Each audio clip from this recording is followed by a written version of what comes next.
Hello, this is the Contentrain development team. Today we'll explore how to safely delete a project on Contentrain. To delete a project, navigate to the project settings by clicking Settings on the left menu. Scroll down to the bottom of the screen where you'll find the I understand delete this project button.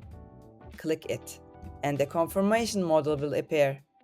Enter your project's name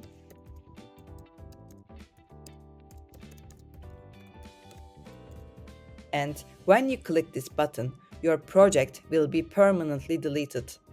Remember, only the project owner and the collaborators have the permission to delete the project.